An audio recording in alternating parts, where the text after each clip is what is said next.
شاہدہ نسرین کا سوال یہ ہے کہ حضرت محمد کے لیے دعا کرتے ہیں. یہ کون ہے شاہدہ نسرین فلوریڈا سے؟ اس کو اتنا ہی نہیں پتا کہ رسول اللہ صلی اللہ علیہ وسلم کا نام عزت کے ساتھ، احترام کے ساتھ، اسلامی طریقے کے مطابق لینا چاہیے. اگر یہ احمدی ہیں تو مجھے بہت تعجب ہوا ہے. جو سوال کی طرح سے، خطاب کی طرح سے، اس سے تو احمدی لگتی ہیں. حضرت اقدس محمد مصطفیٰ صلی اللہ علیہ وسلم پورا نام اس طرح احترام سے، یا سیدنا و مولانا حضرت رسول اللہ، جو بھی مسلمانوں کا طریق رائج ہے اس کے مطابق نام دیا کریں. حضرت محمد تو عام طور پر وہ غیر مسلم کہتے ہیں، وہ بھی حضرت ہماری خاطر لگا دیتے ہیں، ورنہ وہ عام طور پر تو محمد ہی کہتے ہیں صرف.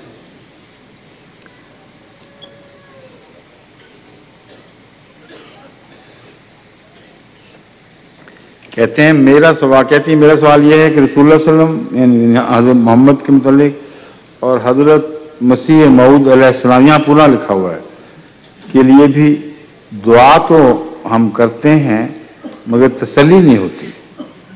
ایسی کوئی خاص دعا بتائیں کہ جس سے تسلی ہو جائے. اب دعا کریں اور تسلی نہ ہو، اس میں میرا کیا قصور؟ آپ پوری طرح دعا کریں تو تسلی ہونی چاہیے. اس لیے اس مجلس کو اب میں ایک ایسے لطیفے پر ختم کرتا ہوں جو تسلی سے کچھ ملتا جلتا لطیفہ ہے اور گھر کا واقعہ ہے. ایک دفعہ حضرت مرزا بشیر احمد صاحب رضی اللہ تعالی عنہ کے پاس آپ کے ایک عزیز کی بیماری کی رپورٹ ملی. آپ نے دعا بھی کی اور دوا بھی بھیجی. نوکر ان پڑھ تھی. اس کے ہاتھ جو انہوں نے کہلا بھجوایا وہ یہ تھا کہ سر درد تو ہٹ گئی ہے مگر متلی نہیں جاتی. سر درد تو ٹھیک ہو گئی مگر متلی نہیں جاتی. عورت نے آ کر حضرت میاں بشیر احمد صاحب سے عرض کیا کہ وہ کہتی ہیں کہ سر درد تو ہٹ گئی، مستی نہیں جاتی.